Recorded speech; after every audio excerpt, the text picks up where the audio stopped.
Welcome back to Close Up and our extended interview with Senator Maggie Hassan. Thanks for joining us, Senator. Thank you for having me. So we've been seeing these incidents now, not just in New Hampshire, but around the country, of these very, intense swatting situations. That is fake calls to police about school shootings. They rush to these schools and it turns out that it's all a hoax. Right.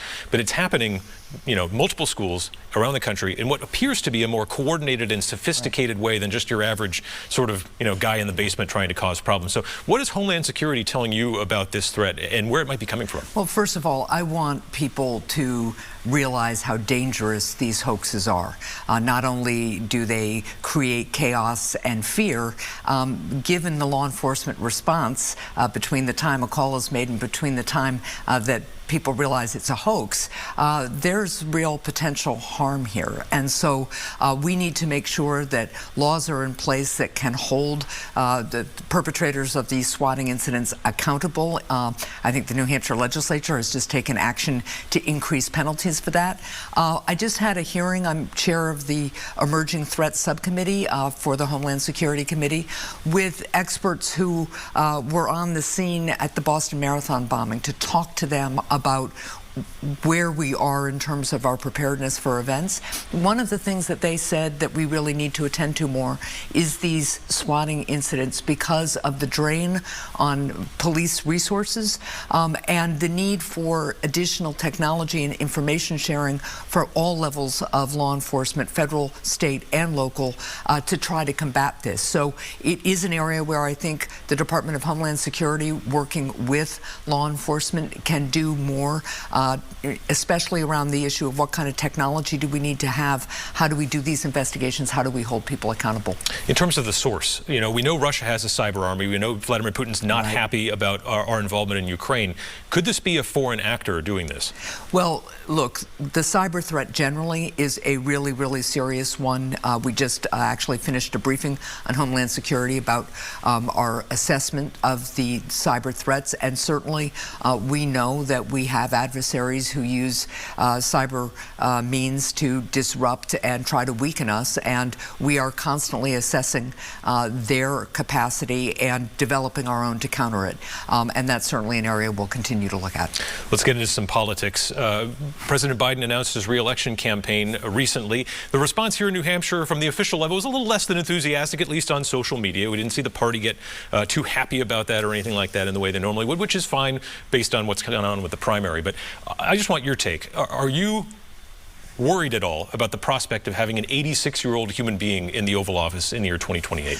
Well, let me just start by saying that I am and continue to be really disappointed in President Biden and the DNC's deeply flawed decision to undermine our first-in-the-nation primary. New Hampshire does democracy better than anywhere else. We have more direct citizen engagement than pretty much anywhere else on the globe.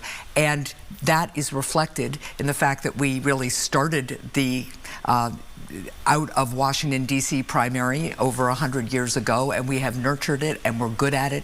It's good for our democracy. I think President Biden should put his name on the ballot in the New Hampshire primary. We are going to be first and campaign here. And I think he would campaign well by talking about the things he's done to help build an economy that works for everybody, protect our democracy, protect individual freedoms like women's reproductive rights. When you compare President Biden to Donald Trump or any of the Republican candidates, his record of doing all those things on the economy, on democracy, on reproductive rights means that I would support his re-election because this is in fact a choice, and I'll continue to push him to change his position on the primary. I think it's a real mistake. Do you think he could face a negative consequence if he doesn't put his name on the ballot for the primary? Well, look, I think it's really important. We're going to go first, but New Hampshire voters get very engaged very early, and when they do, it's been very good for Democrats, and I think it's a really important thing to do in order to make sure that we win those 4 critical electoral votes in the next general election. I want to ask you about a development there in Washington that's kind of raised some eyebrows. Your colleague, Senator Grassley, is alleging that the FBI has a document containing allegations that as vice president, Joe Biden was involved in a criminal bribery scheme with a foreign national. There's nothing beyond that, just that he's alleging the FBI has a document discussing this. So One, do you think this deserves more public inquiry at all? And two, what's your opinion of how Republicans, including the most senior Republican in the Senate, are handling this? Well, look, we have heard allegations from Republicans before saying the FBI has information about one thing or the next, and then hearings happen, and the witnesses are either not credible or just don't have the information the way it was described to the public. Look, no one's above the law. The FBI needs to evaluate allegations and charges and then decide whether to move forward. But we have an independent criminal justice system for a reason, and that's why we shouldn't have political interference with it. What's your perspective on the calls that your colleague Senator Dianne Feinstein is facing to step down over health concerns? Obviously, there are judicial nominations, and that's a huge factor of what goes on in the Senate these days, but it's been almost 3 months since she cast a vote. Look, I hope she gets better soon, and I look forward to having her back. And in the meantime, our Judiciary Committee has been continuing to vote nominations out of committee, and we've been continuing to confirm judges on the Senate floor. Is it inappropriate for someone to, based on age, to ask her to step down?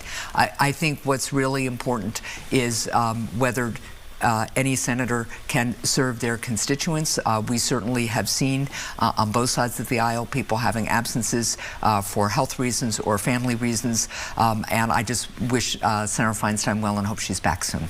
You and Senator Shaheen have gone to the mat for Michael Delaney for him to become a federal judge. The nomination's become kind of controversial as it's come out that he's taken positions in court and in legal filings that look pretty antithetical to the things that Democrats believe in. The latest report says he provided legal assistance to a free market group that opposed climate change regulations from the Biden administration, even clean water regulations here in New Hampshire. Why fight so hard for someone who doesn't appear to believe in the same things you do? Oh, look, Mike Delaney has the experience and the character and the skills to be an excellent First Circuit judge, and I continue to strongly support him.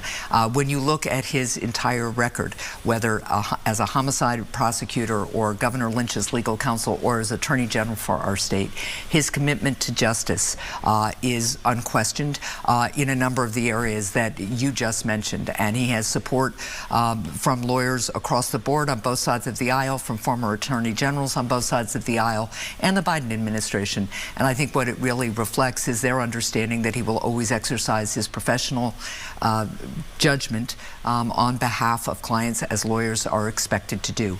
But his commitment to justice in all of the areas you just mentioned really is extraordinary. You have this high opinion of him. Why didn't you renominate him for Attorney General then in 2013? I'm not going to talk about personal conversations I have with potential nominees, right? But at the end of the day, what I know about Mike Delaney is whether it is suing oil companies to protect New Hampshire's groundwater, which he did, whether it is establishing special units to work with sexual assault survivors in the Attorney General's office, whether it is helping Governor Lynch repeal a really harmful bill that took away women's reproductive rights. He has shown his commitment to the values that I know are important to President Biden and are important to me and Senator Shaheen. As we near the end of our interview here, a Democratic primary for governor is emerging. Do you think you're going to get involved here and potentially endorse? There are a lot of people behind the scenes who say that you're really getting behind Joyce Craig in this, but obviously that's not public. Well, I was excited to see Joyce Craig announce that she had an exploratory committee, and I think the range of supporters she announced is very, very encouraging. What's most important is that we have a governor in the corner office who will protect a woman's reproductive rights, finally have a pro-choice governor again, and it's really, really important that we have a governor who will work to include all Granite Staters in our shared prosperity and success. And when you look at what Mayor Craig has done with, for instance, with the biofab cluster in Manchester, it's really, really reflective of her skill set. So we'll have to see what happens as a potential primary plays out, but I think it's encouraging that she decided to explore running for governor. All right, Senator Hassan, thanks for joining us here on Close Up. We appreciate the time.